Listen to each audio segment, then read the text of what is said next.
Okay, I'm back. And so, in the last video, I was saying to you guys about talking to your doctor or your nutritionist to try to find out, or researching for yourself, what is the purposing behind taking different supplements. Because when you're working out, and especially if you go into a gym, you can see other people working out and you can see them getting bigger in their muscles and see them getting leaner and their weight, and um, or you see them drinking their little drinks and stuff that they're drinking for energy or whatever else that they're doing, and you automatically sometimes think, oh well, I should be taking something to get bigger or taking something to do whatever. And it's not necessarily the case. I always say everybody's body is very different, and some people don't need the extra. Now, I do believe that, even if you're not exercising, a complete multivitamin is in order for a man, a woman, or a child, which our children do take multivitamins and things like that of that nature too. Because sometimes, the food that we eat is not enough to give us all the nutrients that we need. Okay, so I was talking to you guys about the little thing that I did about going to the store today. I went to the store today to just pick up some little extra things that I needed around the house for groceries or whatever. And so when I just thought, you know what, I'm gonna go to this this section. I don't know why I thought about it, but I just, you know what, I need to go. I want to go to this section, and I think what it derived from is someone had made a post on Facebook talking about different diets and protocols that people do, and how some company was taking a stand against these certain companies, and one of the diets was HCG, and I guess I really got a little frustrated about what was said about it, because I do have family who have done and who are doing the HCD diet plan, and it works for them. Yes, it's not for everybody, but some people do it successfully. It's not for me. Like I said, I would rather do my plan as natural as I possibly can. But if it works for someone else, then that's great. I don't think that we should pick point fingers at someone else's journey, and what may not seem healthy for you may be perfectly fitting for somebody else. May not what work for you may work for someone else. And I guess I just really took that to emotionally, to be honest. And because somebody can look at me and say, well, you drinking those protein powders and you taking those multivitamins is not healthy for you, but you're doing it and it's working for your, it's even though it's working for my plan, it does not mean that it's fitting for someone else. And it does not mean that just because it doesn't work for you, that it's not going to work for me. Long story short, I went to the store, and so I went to the section, and I was just trying to figure out, okay, well, what is in all of these different fat burners and different things like that. And I did mention to you guys before that, even it was a question that was brought up to my nutritionist, because we do have a page and everything that is dedicated to the people that he work with.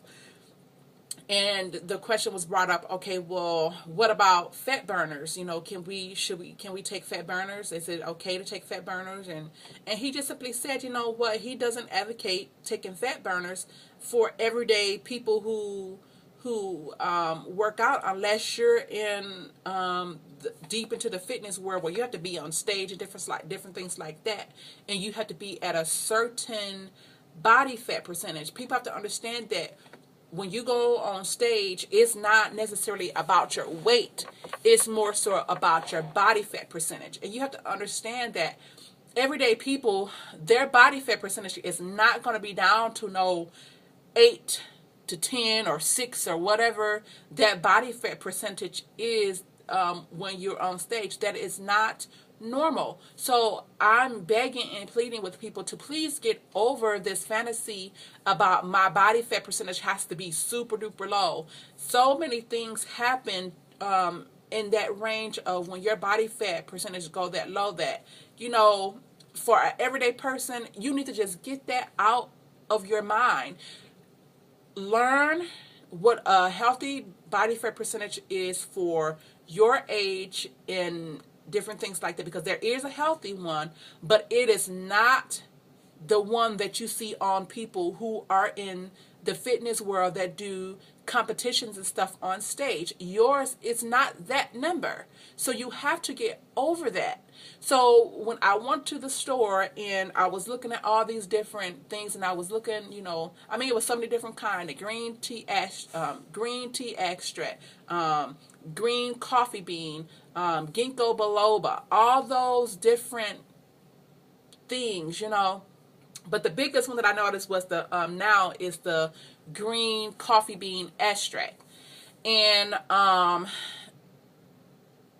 it was just simply saying that, to me, it was saying like it's caffeine, and some of them are stimulants, so it pushes your body to go into a higher metabolism, and then it pushes your body to be sort of at a hyperactive state, to where it forces your body to lose weight. Now, but you have to understand, they do say on most of these, now you get those that say, oh, well, the weight was lost without any change in diet and exercise. Baloney.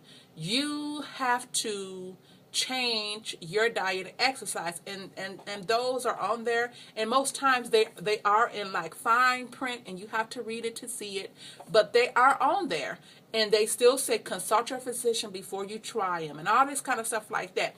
So to me, I think sometimes people just think that diet pills and fat burners and is a just give all tell all on the weight, on losing weight. And you have to understand, no, you have to you have to put some effort into it, and you have to actually do some kind of work. And so it's one of those things again where I say, like I was telling you guys, don't try to go off the diet plan or my meal plan that I've shared with you guys earlier and then get mad if it doesn't work for you.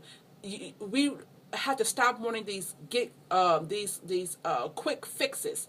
We should want to know that we worked for what we obtained, and if you achieve it, you know, with a little help from a fat burner, or a little help from protein powder, or a little help from diet pill, or however your journey may take you, then, but I still think that you should put some kind of effort into what you're doing, because people don't realize that when it comes to healthy weight loss, 1 to 2.5 pounds a week is healthy. It's a healthy weight loss. It is. It really is. And people, you have to understand that when you find people, when they're heavier, a lot heavier, got, you know, 300, 200, you know, whatever pounds, in those first weeks, yes, they may be dropping 6, 7, 8, 9 pounds in a week, but that's because they have a lot of weight, and that weight is going to come off, so their body has been shocked. And so with that shock to their body, if their body's like, whoa, and it goes into this fat burning mode, or this weight loss mode. And some people want to say, oh, it's just water weight. No, it's not always water weight. It's actual fat sometimes that people are losing from their body. But that is not the go-to or the standard for most people. And to me, I think losing weight at a steady, consistent pace, you know, to me is good. I say losing 1 to 2 pounds or 1 to 2.5 pounds a week is perfect. So 8 to 10 pounds a month is a great steady pace to lose weight. Now, if you lose more, great. If you don't feel bad about it. It is your journey, and however long it takes for your journey to go, that is totally fine.